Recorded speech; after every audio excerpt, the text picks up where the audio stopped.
Hey YouTube, this is Mudit Verma. I'm a stand-up comedian currently residing in New York City, and I wanted to make a longer form video on YouTube highlighting 3 pointers for new stand-up comedians. To tell you about myself, I'm about 2.5 years into stand-up. I'm certainly not an expert. I just want to provide an update in the form of 3 pointers as to how things are going and what has worked for me in stand-up.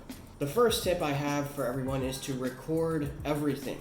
I record all of my sets to the best of my ability using my phone and a tripod. I got this tripod from my local Target. It is not too expensive. It was less than $40. Tend to go for the smallest tripod available so I can carry it in my pocket. And also, this particular tripod can be molded positionally rather than like solid beams that can't be bent.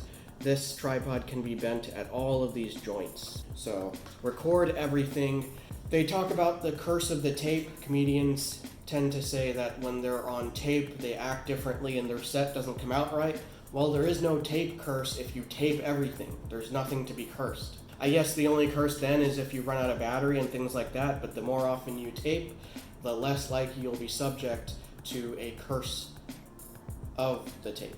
Point number 2 is to get to know yourself based on your priorities. Do you want to get better at the art form? Then assess if your comedy scene has enough open mics, or if you're able to access enough open mics via Zoom. You might already be plugged into a comedy scene that has enough open mics. You don't necessarily need to produce another open mic. Maybe you don't need to produce at all. Maybe you just need to prioritize the art form. I've never hosted a show either. I've only hosted a couple of open mics. Producing mics and producing shows, that's more on the lines of event planning. I didn't want to be an event planner. Simply being funnier on stage, that was sort of the goal for me.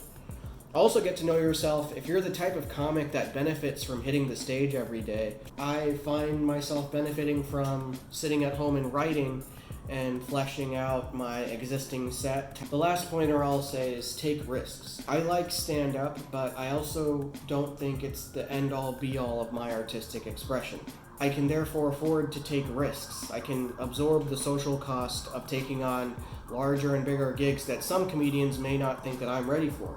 There are comedians out there that think that I will never get a tight 5 unless I put in 10 years worth of hard work and dedication grinding mics. It's very subjective. Do not subject yourself, no pun intended, to the judgment of overly harsh comedians because your style simply doesn't fit theirs.